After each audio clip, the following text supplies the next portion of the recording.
Orbea has just launched the latest version of the Orca. The Orca is the brand's do-it-all climbing road bike. Two versions of the frame have been launched, one designed to be super lightweight and the other to offer more compliance and comfort. There is a chance that this bike could be one of, if not the best value super lightweight bike on the market. So let's unpack all of the information and then see if this is a bike that you should be considering. First off, I think it's important to provide a little bit of context around what the Orbea Orca actually is, because as mentioned, this is just the latest version of it. It's perhaps one of those bikes that doesn't really get the recognition that it deserves. Despite sharing the name of the killer whale, the Orca moniker actually comes from mashing two words together, Orbea, carbon.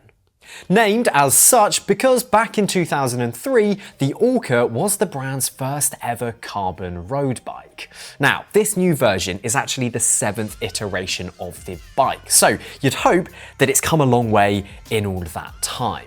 One of the biggest wins that this bike has been a part of is when Sammy Sanchez claimed the gold medal at the 2008 Beijing Olympics, so it certainly has earned its stripes.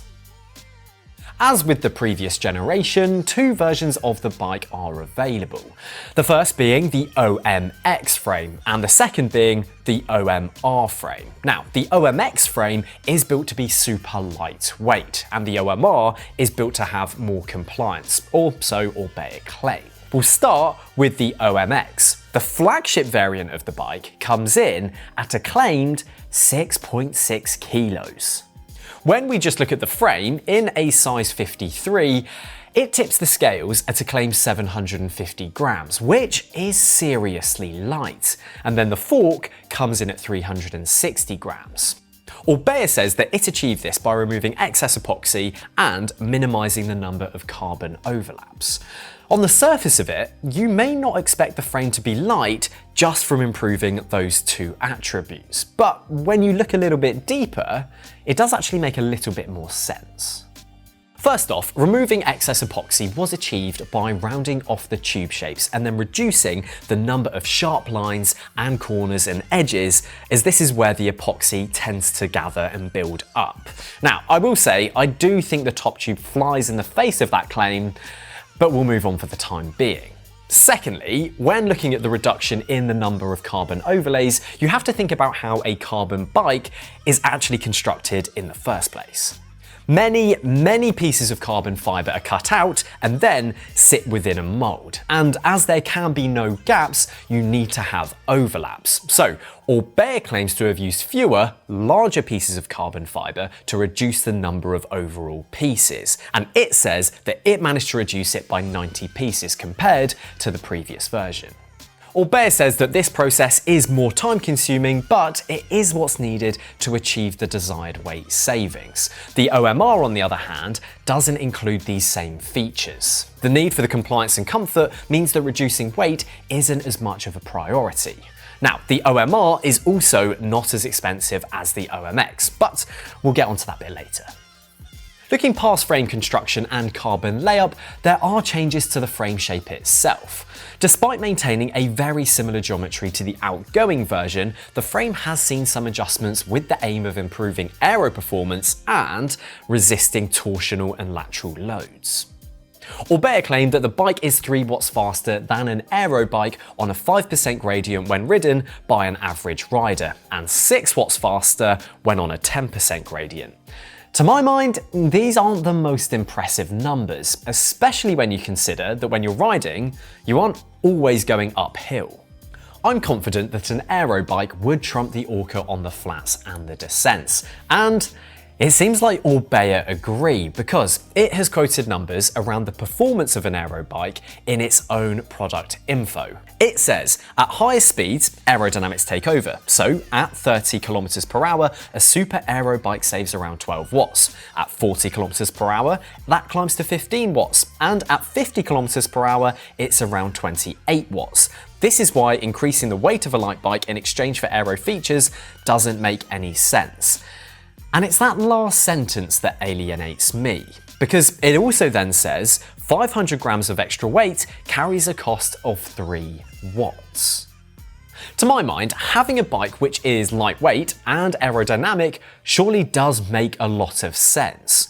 Orbea claims that its range-topping OMX model comes in at 6.6 kilos, and now it's not hard to find another bike which comes in within 500 grams heavier than the Orca, which also incorporates aerodynamic profiles. Meaning, while you may be compromised on the climbs to the tune of 3 watts, you could be significantly better off on the descents and the flats. For example, the Cannondale Lab 71 Super 6 comes in at a claimed 6.8 kilos, so you wouldn't be disadvantaged by the full 3 watts, maybe just the 1. But its deeper tube shapes and slightly more drawn out profiles will mean that it's much faster both on the descents and the flats. I understand why Orbea wants to create a super lightweight road bike. They feel snappy under acceleration, direct in the corners, and generally make for an overall livelier ride. In the case of the Orbea, this is only furthered by the shortening of the chainstays to create a shorter wheelbase. My issue lies in the justification. If you want a lightweight bike because of those qualities, then go for it, but don't buy it under the guise of being performance enhancing. In a real world scenario, an all-round climbing bike will likely be faster. The next question that I've been left with is, how does this compare to the previous version of the Orca? Looking at the two side by side, the differences are quite stark. The tubes have slimmed right down, most notably on the top tube. The down tube still retains a fairly beefy size, but on the other hand, the fork has dropped a significant amount of girth. The chainstays and seat stays also appear to be more rounded, and the latter are no longer dropped, but instead meet the seat tube right at the seat clamp. Purely from the visuals, it's clear that Orbea are moving the bike away from being just an all-round road race bike, but instead to being a specialist climbing bike. Perhaps the brand has a new aero bike in the works, which it needs to be able to clearly differentiate against. One feature which has stayed the same is the bike's ability to take tyres up to 32C in size. However, the wheels those tyres will be mounted to has changed. When looking at the top of the range models, the bikes are no longer offered with the Vision 40 SC disc wheels, but are now fitted with the brand's own Oquo RP35 LTD carbon wheels. Now, I've no idea if I'm saying that right, but I'm sticking with it. As you probably guessed, the wheels are 35mm deep, have a 21mm internal width, weigh a claimed 1,380 grams, and feature a mini hooked rim.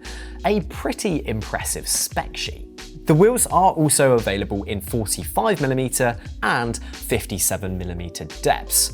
Alongside the top-end LTD versions, there are also Team and Pro versions, which come down in price.